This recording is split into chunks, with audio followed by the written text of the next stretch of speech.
கிறிஸ்துவுக்குள் அன்பானவர்களே, இந்த நாளிலும் தியானிக்கிற வார்த்தை, தேவன் நம்மேல் வைத்திருக்கும் திட்டத்தை எப்படி தெரிந்து கொள்வது என்பதை குறித்து நாம் இந்த நாளிலும் தியானிக்க இருக்கிறோம்.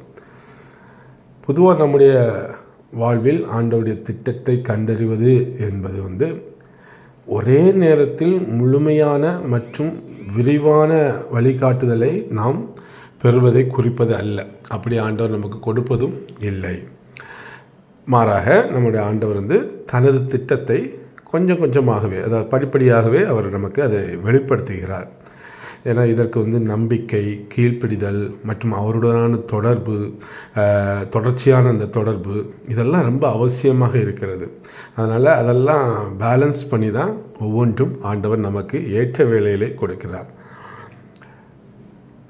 இதை குறித்து நமக்கு ஒரு நம்பிக்கையான செய்தி வேதத்திலே சொல்லப்பட்டிருக்கிறது என்றால், எரேமியா 29:15 நீங்கள் எதிர்பார்த்திருக்கும் முடிவை உங்களுக்கு கொடுக்கும்படிக்கு நான் உங்கள் பேரில் நினைத்திருக்கிற நினைவுகளை அறிவேன் என்று கர்த்தர் சொல்லுகிறார். அவைகள் தீமைக்கல்ல, சமாதானத்துக்கு ஏதுவான நினைவுகளே என்று ஆண்டவர் கூறுகிறதை நாம் பார்க்க முடிகிறது. ஸோ அவர் நம்மேல் வைத்திருக்க திட்டத்தை எல்லாம் அவர் அறிந்து வைத்திருக்கிறார். அது தீமைக்கல்ல, நன்மைக்கே. ஆனால் ஏற்ற வேளையிலே அதை நிறைவேற்றுகிறார்.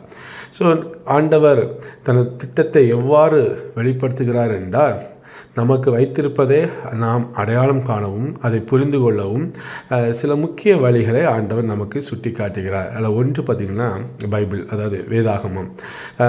நமக்கு அவருடைய திட்டங்கள் வேதாகமத்தில் நிறைய நிறைந்துள்ளன. நம்முடைய ஒரு மனிதனுடைய வாழ்க்கை, சிறு குழந்தையிலேருந்து கடைசி அந்த பருவம் வரைக்கும் உள்ள எல்லா அனுபவமுள்ள மனிதர்களுக்கு அங்கே எழுதப்பட்டிருக்கிறது.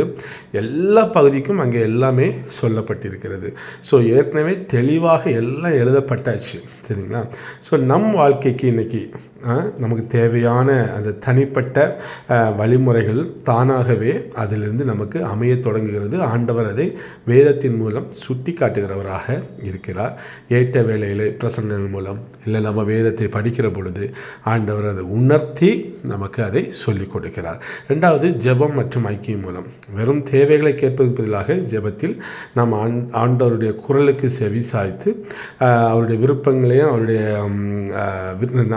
நம்ம விருப்பங்களை அவருடைய விருப்பங்களோடு நாம் அதை ஒன்றிணைக்க அந்த ஜெபம் உதவுகிறது. ஸோ நமது வாழ்வின் பாதையை வழிநடத்துவதற்கு ஆண்டவர் அடிக்கடி சூழ்நிலைகளில், அதாவது நம்முடைய வாழ்க்கையில் திடீரென்று ஒரு தடைகள், திடீரென்று எதிர்பார்க்காத நல்ல வாய்ப்புகள், இதெல்லாம் சில நேரங்களில் வரும். இதெல்லாம் அவருடைய அந்த திட்டத்தில் சேர்ந்தது. ஸோ இதை நாம் நன்றாக புரிந்து நம்முடைய திட்டத்தை நாம் அறிந்து கொள்ள வேண்டும். நம்முடைய வாழ்க்கையில் நடக்கிற ஒவ்வொரு பகுதிகளும், சரிங்களா? ஸோ அதை நாம் ஞானத்தோடு கையாள வேண்டும். வேதத்தில் பார்த்திங்கன்னா ஒரு நல்ல எக்ஸாம்பிள் இது கொடுக்குன்னா யோசேப்பு தான். யோசேப்புக்கு ஆண்டவர் முதல்ல சொல்லிட்டார். ஆதியாகமம் 37-50 வரைக்கும் அதில் பார்க்கும் பொழுது யோசேப்புக்கு தனது வாழ்வுக்கான முதல்ல ஒரு விரிவான அந்த ஒரு சொப்பனம் அல்லது அந்த தரிசனத்தை, எதிர்கால திட்டத்தை ஆண்டவர் அவருக்கு கொடுக்கிறார். முதல்ல நான் ஒரு நாள் ஒரு தலைவனாக இருப்பேன் என்பதை அவர் அந்த கனவுகள் மூலம், சொப்பனத்தின் மூலம் அவருக்கு வெளிப்படுத்துகிறது நம்ம பார்க்க முடிகிறது தன்னுடைய வாலிப வயதிலே. ஆனால் அவர் உடனே ஆகவில்லை. ரொம்ப நாள் கழித்து தான் அந்த சொப்பனங்கள் நிறைவேறுகிறது. அதற்கிடையில் அவர் நிறைய எதிர்பாராத வகையில் அவருக்கு நிறைய சூழல்கள் அங்கே அமைகிறதை பார்க்க முடிகிறது. முதல்ல குழியில் தூக்கி போடுறாங்க சொந்த சகோதரர்கள், அவர் மீது பொறாமை கொண்டு. ஸோ எகிப்தில் அடிமையாக அவர் விட்டு போடுகிறார்கள். ஆனால் சொப்பனம் என்னது? அவர் உயர்த்தப்படுகிறது. அவங்க சகோதரர்லாம் அவரை வணங்குற மாதிரி அவர் சொப்பனம் பார்க்குறாரு. ஆனால் அங்கே சகோதரர் தூக்கி குண்டுக்குள்ளே போடுறாங்க.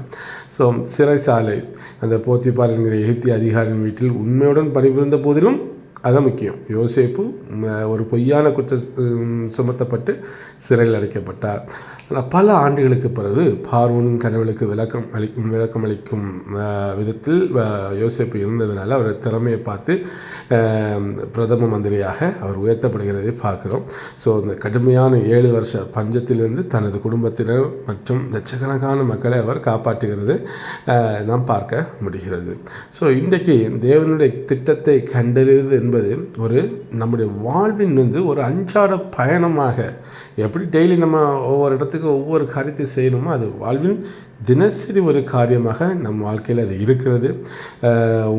நம்முடைய கண் முன்னே உள்ள அடுத்த சரியான உண்மை உள்ள காரியத்தை செய்வதில் ரொம்ப கவனம் செலுத்தணும். காலப்போக்கில் அது பெரிய ஒரு சித்திர பாகம் போல் இயல்பாகவே ஒன்றிணைந்து அது முழுமையடைவதும் நம்மெல்லாம் பார்க்க முடியும். ஸோ அதனால் நம்முடைய வாழ்க்கையில் தினமும் தேவ சித்தத்தை அறிய பழகிடணும். முதலாவது இந்த யோசேப்பு போல் ஆண்டவர் நமக்கு முதல்ல ஒரு காரியத்தை காட்டுவார், இதை செய்ய போகிறேன், அவ்வளோதான் சிம்பிளாக சொல்லிடுவார்.